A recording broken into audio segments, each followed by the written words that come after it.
Ia menangis di malam hari karena takut neraka dan berperang di siang hari demi surga. Dia adalah sahabat Nabi. Tonton video ini sampai selesai agar tidak salah paham dalam isi ceritanya. Sebelum lanjut, kalian like dulu video ini dan subscribe. Dan jangan lupa kalian share ke teman-teman kalian agar kalian mendapatkan satu pahala hasil dari menyebarkan kebaikan.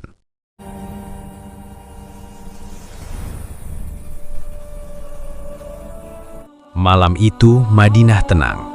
Tidak ada teriakan perang, tidak ada debu kuda, tidak ada pedang terhunus. Namun justru di malam seperti inilah Abdullah bin Rawahah paling lemah. Ia berdiri di dalam gelap di rumah sederhana yang dindingnya dari tanah liat. Lampu kecil menyala redup, dan di hadapan kiblat bahunya bergetar. Ia menangis, tangisan yang ditahan, tangisan laki-laki yang siang harinya dikenal tak pernah mundur di medan perang. Air matanya jatuh ketika ia membaca ayat, "Dan tidak ada seorang pun dari kalian, melainkan akan mendatangi neraka itu." Ayat itu menusuk hatinya. Ia menutup wajahnya. "Ya Allah, aku tahu aku akan melewatinya, tapi aku tidak tahu apakah aku akan selamat setelah itu." Istrinya terbangun. Melihat Abdullah menangis terseduh, ia duduk mendekat. "Mengapa engkau menangis, padahal engkau sahabat Rasulullah Sallallahu Alaihi Wasallam?" tanyanya. Abdullah menggeleng pelan. "Aku menangis justru karena itu," jawabnya. "Aku takut. Aku tahu kebenaran, tapi belum tentu aku layak diselamatkan." Inilah Abdullah bin Rawahah, penyair Rasulullah Shallallahu Alaihi Wasallam. Lisannya membela Islam, syairnya menjatuhkan mental musuh, suaranya membakar semangat kaum muslimin. Di siang hari, orang-orang melihatnya gagah, berani, tegas, tapi di malam hari, ia merasa tidak aman dari murka Allah. Pagi datang. Abdullah melangkah ke masjid seolah tak terjadi apa-apa. Rasulullah melihatnya, memandangnya lama. Lalu Nabi Shallallahu Alaihi Wasallam bersabda, "Sungguh, Abdullah adalah hamba yang sangat mencintai Allah dan Rasul-Nya." Kata-kata itu membuat dada Abdullah sesak. Ia tahu, jika cintanya benar, maka ujian besar pasti menyusul. Dan benar saja, beberapa hari setelah malam penuh air mata itu, sebuah kabar datang ke Madinah. Kabar yang akan memanggil Abdullah dari tangisan malam menuju pedang di siang hari. Menuju jalan yang tidak bisa dilalui orang setengah hati. Siang itu, Madinah panas. Debu beterbangan ketika para sahabat berkumpul di masjid. Rasulullah berdiri di hadapan mereka. Wajah beliau serius. Tidak ada senyum seperti biasa. Sebuah kabar telah sampai. Utusan Rasulullah dibunuh di wilayah Romawi. Masjid hening. Itu bukan sekedar pembunuhan, itu tantangan terbuka terhadap Islam. Rasulullah mengangkat suara, "Siapkan pasukan." 3.000 sahabat berkumpul, jumlah terbesar yang pernah keluar dari Madinah saat itu. Lalu Rasulullah menyebutkan pemimpin pasukan, Zaid bin Harisah. Jika Zaid gugur, Ja'far bin Abi Thalib. Jika Ja'far gugur, Rasulullah berhenti sejenak dan berkata, "Abdullah bin Rawahah." Nama itu menggema di telinga Abdullah. Dadanya bergetar. Ia menunduk, bukan karena bangga, tapi karena beratnya amanah. Malam itu, Abdullah pulang dengan langkah lambat. Ia memandang wajah istrinya, anak-anaknya, hatinya terbelah. Ia tahu, perjalanan ini bukan perjalanan pulang pergi. Di tengah malam, ia keluar rumah, sendirian. Langit Madinah bertabur bintang.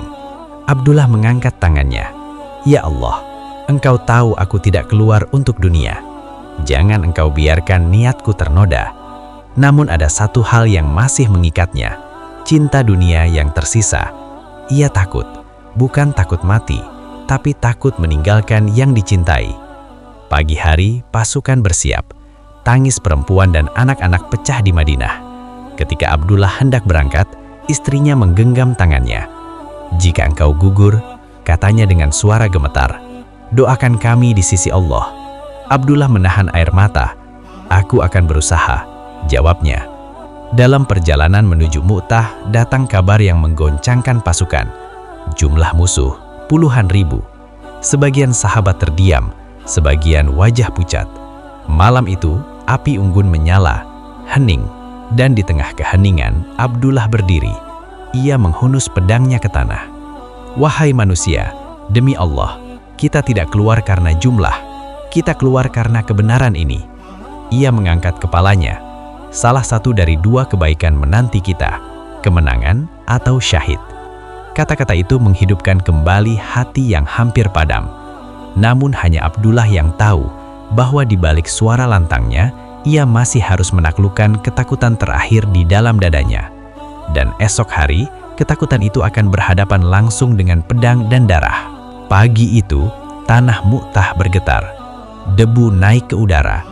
Deru pasukan Romawi memenuhi cakrawala. 3.000 kaum muslimin berhadapan dengan puluhan ribu musuh.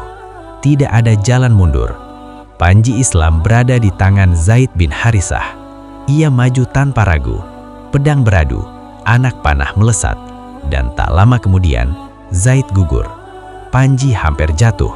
Dengan cepat, Ja'far bin Abi Thalib maju. Ia memeluk Panji itu erat. Tangan kanannya tertebas. Ia memindahkan Panji ke tangan kiri. Tangan kirinya tertebas. Ja'far memeluk Panji dengan sisa lengannya hingga tubuhnya roboh ke tanah. Dua pemimpin telah gugur. Darah mengalir. Debu bercampur jerit. Dan saat itulah, semua mata mencari satu nama, Abdullah bin Rawahah. Ia berdiri terpaku. Di hadapannya, kematian yang nyata. Bukan dalam doa, bukan dalam ayat, tapi di ujung pedang. Ia melangkah maju, lalu berhenti. Untuk sesaat, hatinya bergetar. Ia memegang pedangnya. Tangannya gemetar. Ia berkata pada dirinya sendiri, "Wahai jiwa Abdullah, demi Allah, inilah yang kau cari selama ini." Namun rasa cinta dunia masih coba menahannya. Makanan terhidang di dekatnya, bekal perang. Ia menggigitnya sedikit, lalu berhenti. Ia melemparkan makanan itu ke tanah. "Wahai jiwa, apakah engkau masih mencintai dunia, padahal sahabat-sahabatmu telah gugur?" Ia maju, mengambil Panji, dan dengan suara lantang di tengah medan perang, ia bersyair, "Wahai jiwaku, mengapa engkau takut? Surga telah terbuka untukmu." Panji Islam kembali tegak, dan Abdullah bin Rawahah berlari ke arah musuh. Pedang Abdullah berdanai. Ia menyerang tanpa ragu. Setiap langkahnya seolah menghapus sisa ketakutan. Ia bukan lagi Abdullah yang ragu. Ia adalah hamba yang telah memilih Allah sepenuhnya. Luka mulai memenuhi tubuhnya. Darah mengalir dari lengan dan bahu. Namun wajahnya tenang. Ia mengangkat kepala ke langit. "Ya Allah, inilah yang aku tangisi di malam-malamku." Ia terus maju, terus bertahan, hingga satu tebasan keras membuatnya terhuyang. Ia jatuh ke tanah. Debu menempel di wajahnya. Darah mengalir deras, namun bibirnya masih bergerak. Ia berbisik, "Ya Rob, jangan engkau tolak aku hari ini."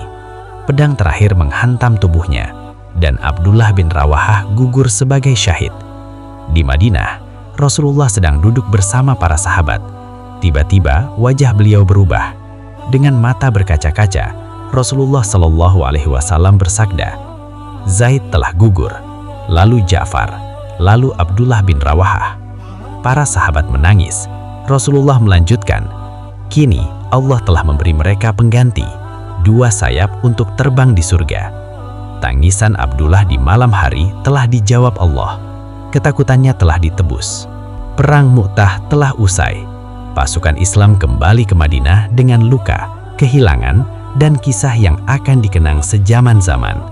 Nama Abdullah bin Rawahah disebut pelan-pelan, bukan dengan sorak kemenangan, tapi dengan air mata kerinduan. Di Madinah, istrinya mendengar kabar itu dalam diam. Tidak ada jeritan, tidak ada ratapan. Ia menunduk, menarik nafas panjang. Ia tahu, suaminya telah memilih jalan yang paling ia cintai. Anak-anak Abdullah bertanya, "Di mana ayah?" Dan jawabannya sederhana, "Ayah sudah pulang ke tempat yang lebih baik." Rasulullah kemudian menceritakan kepada para sahabat bagaimana detik-detik gugurnya Abdullah. Beliau menyebut namanya dengan doa, bukan dengan kesedihan semata. Karena Rasulullah tahu, Abdullah tidak mati sia-sia. Ia hidup dengan takut kepada Allah dan mati dengan penuh harap kepadanya. orang-orang mulai memahami satu hal. Keberanian Abdullah bukan lahir dari kerasnya hati, tetapi dari lembutnya iman. Ia menangis di malam hari karena sadar akan dosanya, dan ia berperang di siang hari karena yakin akan janji Robnya. Tangisan itulah yang membuat langkahnya ringan menuju medan perang. Takut itulah yang membuatnya jujur ketika nyawa dipertaruhkan. Dan hingga hari ini, kisah Abdullah bin Rawahah mengajarkan kita bahwa iman bukan tentang merasa aman, tapi tentang terus kembali kepada Allah meski dengan air mata. Bahwa keberanian sejati lahir dari hati yang takut kepada Robnya. Ia telah pergi, namun tangisannya di malam hari masih terdengar dalam hati orang-orang yang ingin hidup dan mati dengan cara yang sama mulianya.